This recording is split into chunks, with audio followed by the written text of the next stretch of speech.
So I brought up during Sunday's live stream Vikings versus Bucks, talking about the Justin Jefferson situation. A contract extension had not been agreed to before the season started, and knowing in all likelihood that Jefferson wants to be the highest paid non-quarterback in league history.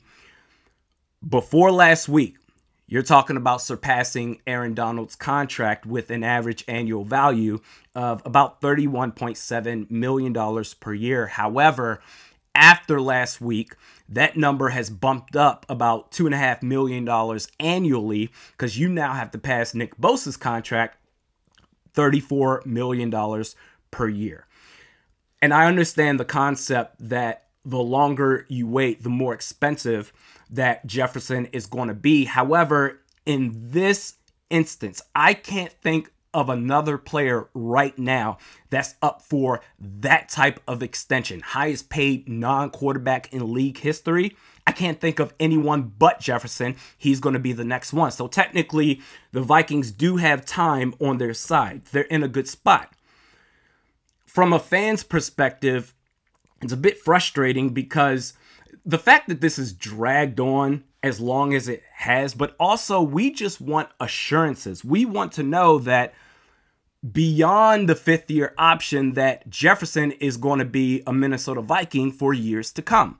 And I tell you what, speaking for myself, speaking personally, when they traded, I forgot what year this was, but when they stupidly traded Randy Moss to the then Oakland Raiders, I was crushed, devastated, damn near cried. In fact, I probably cried.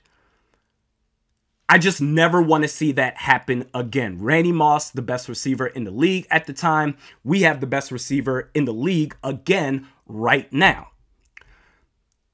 But then I got to thinking, when you have it all, financially speaking, as a professional athlete, money happiness is temporary happiness. You're always striving for something. Okay, I got all the money. What's up next? And this is an elite category of players. LeBron James, when he left Cleveland the first time, Kevin Durant, Damian Lillard right now. It's different from, let's say, if you are a player, if you play for the Arizona Cardinals right now and you're making $3 million this year, you're just happy to be on the team. Yeah, I'll play for this bum-ass team. I don't care. I'm just happy that I made it. So we're talking about an elite group of players. That money happiness doesn't last very long. July 31st, 2018, Stephon Diggs signed a 5-year, $72 million extension with the Minnesota Vikings. Less than 2 years later, he forced the trade.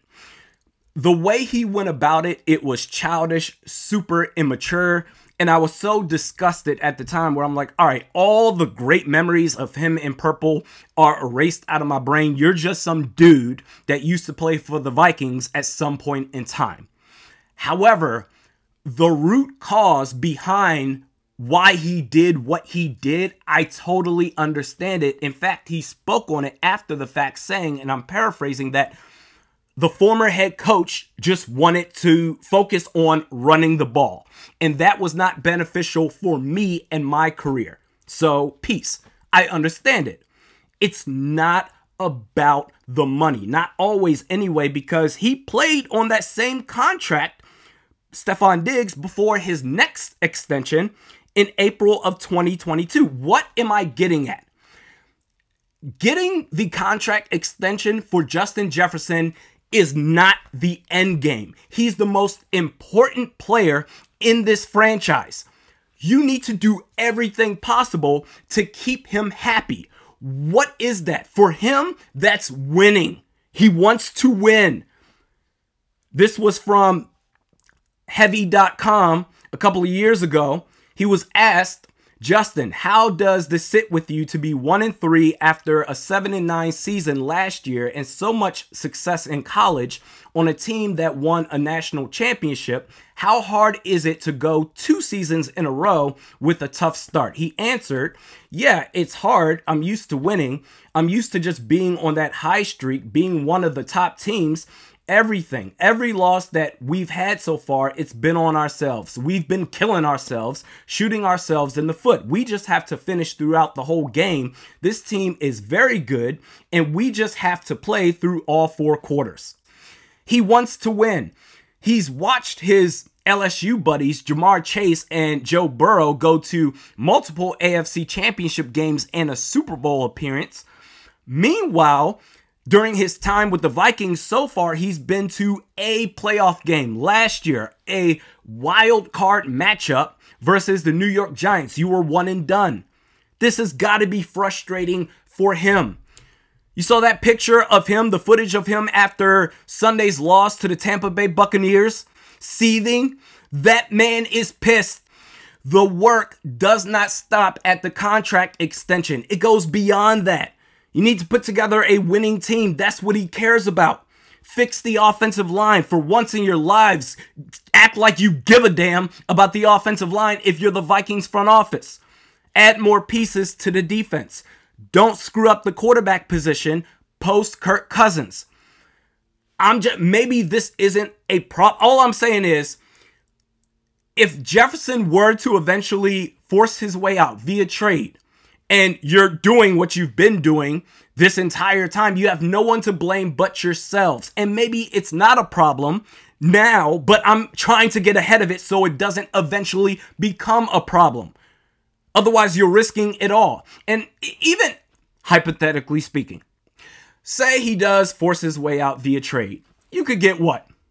2, maybe best case 3 first-round picks for him? That'd be great, right?